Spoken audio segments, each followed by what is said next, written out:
Hello నమస్తే. కేరళలో ఉన్నటువంటి భారతీయ జనతా పార్టీకి ఇప్పుడు ఒక పెద్ద కష్టం వచ్చి పడింది. కేరళలో ఉన్న భారతీయ జనతా పార్టీకి కష్టం వచ్చింది. ఆ కష్టం ఏంటంటే జనరల్గా బీజేపీ వాళ్ళు ఎలాంటి రాజకీయం చేస్తారంటే ఎక్కడెక్కడైతే హిందూ ఓట్ బ్యాంక్ ఎక్కువ ఉంటుందో అక్కడ క్రిస్టియన్స్ని ముస్లిమ్స్ మీద అటాక్ చేయటము, ఇబ్బంది పెట్టడం, జై శ్రీరామ్ అని చెప్పేసి హిందుత్వ ఓట్ బ్యాంక్ని కొట్టడానికి ట్రై చేస్తారు. ఎక్కడైతే హిందూ ఓట్ బ్యాంక్ ఎక్కడుందో, కానీ ఎక్కడెక్కడైతే క్రిస్టియన్ బ్యాంక్ ఓట్ బ్యాంక్ ఎక్కడుందో అక్కడ బీజేపీ డిఫరెంట్ స్ట్రాటజీలో వెళ్తారు వాళ్ళు. ఇప్పుడు for example Kerala, Goa, Manipur, Assam, north ఈస్ట్లో ఉన్నటువంటి కొన్ని క్రిస్టియన్ స్టేట్స్, ఇక్కడ వాళ్ళు ఏం చేస్తారంటే స్ట్రాటజీ మారుస్తారు. వాళ్ళ స్ట్రాటజీ మార్చి వాళ్ళు క్రిస్టియన్స్ అప్పీస్ చేస్తారు, చర్చిలకు వెళ్తారు, క్రౌన్స్ పెడతారు, రైట్. ఇవన్నీ కూడా క్రిస్టియన్స్ దగ్గర చేసుకోవడానికి ట్రై చేస్తారు. ఎస్పెషల్లీ గోవాలో అందరూ క్రిస్టియన్సే. కేరళలో కూడా చాలామంది క్రిస్టియన్స్, మెజారిటీ కూడా బ్రాహ్మణ్ కన్వర్ట్స్ ఉన్నారు క్రిస్టియన్స్. హైయర్ కమ్యూనిటీ నుంచి కన్వర్టెడ్ క్రిస్టియన్స్ ఉన్నారు కేరళ ప్లస్ గోవాలో. కాబట్టి వాళ్ళు అదే ఇప్పుడు మనం మతం అనుకుంటాం కానీ కులం దగ్గరకు వచ్చేసరి మతం పనిచేయదు.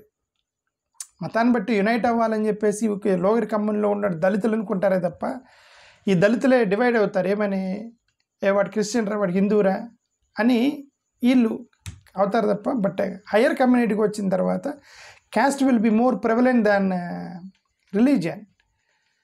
క్రిస్టియానిటీలో ఉన్నటువంటి క్రిస్టియన్గా కన్వర్ట్ అయినటువంటి బ్రాహ్మణ్స్ కానీ, ఈ కమ్మోలు కానీ, రెడ్లు కానీ వీళ్ళందరూ కూడా వాళ్ళ సొసైటీలోనే ఉంటారు తప్ప దళిత కాలనీలో మెర్జర్ అనమాట క్రిస్టియన్స్ అయినప్పటికి కూడా. ఇప్పుడు సేమ్ ప్రాబ్లం కేరళ, గోవాలో భారతీయ జనతా పార్టీకి ఓటేస్తారు వీళ్ళంతా. ఎందుకంటే హయ్యర్ కులంలోంచి కన్వర్ట్ అయినటువంటి క్రైస్తవులు వాళ్ళంతా బీజేపీకి ఓటేస్తారు. ఇప్పుడు ఇద్దరు నన్స్ని ఛత్తీస్గఢ్లో అరెస్ట్ చేసిన తర్వాత ఇప్పుడు పెద్ద తలకాయ నొప్పి వచ్చి పడింది భారతీయ జనతా పార్టీకి కేరళలో. ఆ ప్రాబ్లం ఏంటంటే ఇప్పుడు bishops, Kerala Catholic bishops council ఎవరైతే ఉన్నారో వాళ్ళ ప్రెసిడెంట్ కార్డినల్ బాసిలియోస్ క్లీమిస్, ఈయన బీజేపీకి రెఫర్ చేస్తూ ఇప్పుడు దాకా మీరు మాకేం చెప్పారు, మా ఇద్దరు నన్స్ని అరెస్ట్ చేస్తే ఛత్తీస్గఢ్లో కనీసం బెయిల్ కూడా ఇప్పించలేకపోయారు మీరు. If there is no justice done then what friendship you talk about. మీరు మా కాలనీలకు వచ్చి, మా చర్చిలకు వచ్చి మీరు మన ఫ్రెండ్షిప్ మనం ఒకటే అని చెప్తారు. అదేలేండి ఇప్పుడు భారతీయ జనతా పార్టీ వీళ్ళు టార్గెట్ ద అప్పర్ క్యాస్ట్ కన్వర్ట్సాల్స్ని కూడా దగ్గర చేసుకుంటారు. ఓకే, అందుకే గోవాలో, కేరళలో ఎక్కువగా బీజేపీ కూడా కొద్దిగా బలంగా ఓట్లు పడుతున్నాయి. ఎందుకంటే అప్పర్ క్యాస్ట్ వాళ్ళు బీజేపీకి దగ్గరలో ఉంటారు. ఈ లోయర్ క్యాస్ట్ వాళ్ళు కొద్దిగా క్రిస్టియన్స్ దగ్గరికి రానియరు. కానీ ఇప్పుడు వాళ్ళు ఏం చేశారు, ఏమంటే మీరు మా దగ్గరికి వచ్చి ఏం చెప్పారు, ఇప్పుడు ఏం చేస్తున్నారు, మీరు చెప్పింది చేయాలి, what kind of brotherhood is this అని చెప్పి ఒక కాన్ఫరెన్స్ పెట్టి చెప్పారు. ఈ ఇష్యూ మీద మీతో మేము ఉండాలా లేదా తేల్చుకుంటామని ఒక అల్టిమేటం ఇచ్చారు బీజేపీకి కేరళలో.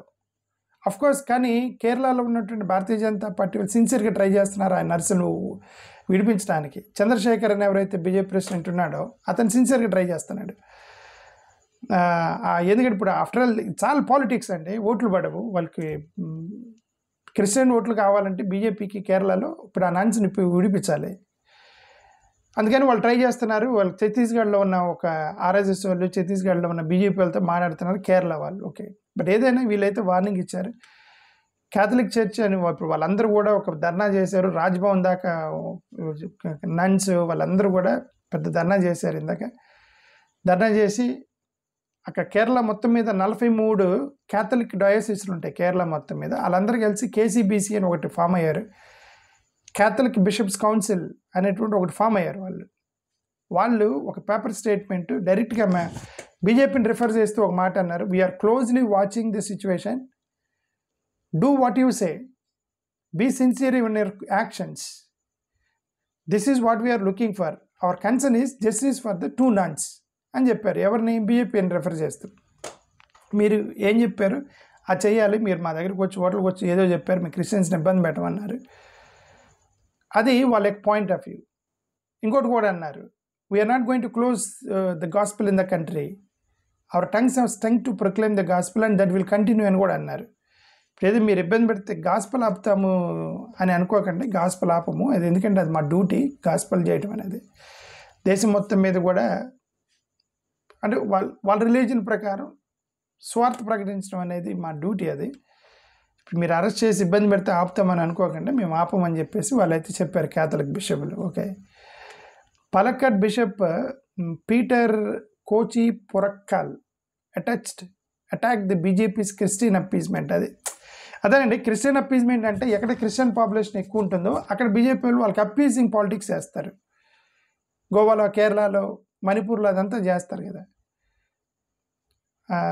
బీజేపీ అంటే భారతీయ క్రైస్ట్ పార్టీ అని చెప్పేసి కాదు, భారతీయ జీసస్ పార్టీ, సారీ, బీజేపీ అంటే భారతీయ జీసస్ పార్టీ అని చెప్పేసి అక్కడ ప్రచారం చేసుకున్నారు నార్త్ ఈస్ట్లో, అక్కడ క్రిస్టియన్ పాపులేషన్ ఓట్ల కోసం.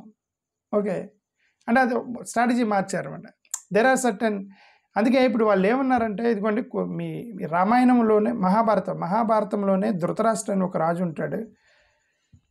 ఆయన రాజుగా మేము యాక్సెప్ట్ చేస్తాము, చేసిన తర్వాత కానీ బ్లైండ్ కట్టి కళ్ళకి కంతలు కట్టుకొని ఉన్నాడు. ఇప్పుడు మీరు అలానే ఉన్నారు, మీరు మా దగ్గరికి వచ్చారు ఓట్ల కోసం అది ఇది అన్నారు, ఓట్లు వేయమన్నారు, క్రిస్టియన్స్ అందరూ ఓట్లు వేశారు కేరళలో, గోవాలో, మొత్తం చోట. ఇప్పుడు ఇద్దరు నన్స్ని మీరు విడిపించలేకపోయారు, కళ్ళ కంతలు కట్టుకొని ఉన్నారు, ధృతరాష్ట్రుల్లాగా అనేటువంటి ఒక కామెంట్ చేశారు ఈ బిషప్లందరూ కలిసి. అక్కడ Catholic church seems to be hardening it stand against Bharatiya Janata Party in Kerala, ఏదేదో రాశారు. ఓకే, సరే. గతంలో స్టాన్ స్వామి అని జెస్యూట్ ప్రీస్ట్, తమిళనాడులో జెస్యూట్ ప్రీస్ట్ అనేటువంటి ఒక చర్చికి సంబంధించిన, అతని పేరు స్టాన్ స్వామి అనే ఒక ప్రీస్ట్ని, అదే ఏమంటారు బిషప్ని మావోయిస్టులతో లింక్ ఉందని చెప్పి తీసుకెళ్ళి జైల్లో వేశారు. ఆయన జైల్లోనే చనిపోయాడు. మరి జైల్లో ఎట్లా చనిపోయాడు తెలియదు. జైల్లోనే మరి కొంతమంది ఆయన చంపేశారంటారు, కొంతమంది ఆయనే చనిపోయాడు అంటారు. బట్ ఏదైనా ఆయన్ని అరెస్ట్ చేసి జైల్లో పెట్టి అక్కడే చంపేసినారు అని ఒక అలిగేషన్ ఉంది తమిళనాడులో. ఇప్పుడు వాళ్ళు రిఫర్ చేశారు ఇది. గతంలో కూడా ఇట్లాగా మీరు స్టాన్ స్వామిని తీసుకెళ్ళి జైల్లో వేశారు, ఆయన జైల్లోనే చనిపోయాడు ఆయన. ఇప్పుడు వీళ్ళిద్దరు నన్స్ని తీసుకెళ్లారు, వీళ్ళని విడిపించరా మీరు అని వాళ్ళు ఆ లోకల్ స్టేట్ యూనిట్ని ప్రెజర్ పెడుతున్నారు. Of course Rajeev Chandrasekhar BJP president in Kerala, అతను మాత్రం సిన్సియర్ ఎఫర్ట్స్ చేశాడు, సిన్సియర్గానే స్టేట్మెంట్ ఇచ్చాడు, సిన్సియర్గానే ట్రై చేశాడు. ఛత్తీస్గఢ్ వాళ్ళకి ఫోన్ చేసి అక్కడ ఆర్ఎస్ఎస్ సంఘ్ పరివార్ వాళ్ళు కూడా ఈ నన్స్ని విడుదల చేయమని చెప్తున్నారు కేరళలో. బట్ ఆబ్వియస్లీ ఛత్తీస్గఢ్లో వాళ్ళు చేస్తారా లేదో తెలియదు. ఓకే, ఇది న్యూస్ ఇది. సరే, ఏది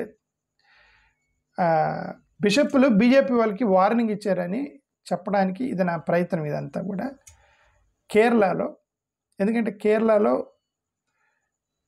వాళ్ళు ప్రతి చర్చికి వెళ్తారు, ఏమంటే కిరీటాలు పెడతారు విగ్రహాలకి, మేరీమాత విగ్రహాలు అటు కిరీటాలు పెడతారు బీజేపీ వాళ్ళే.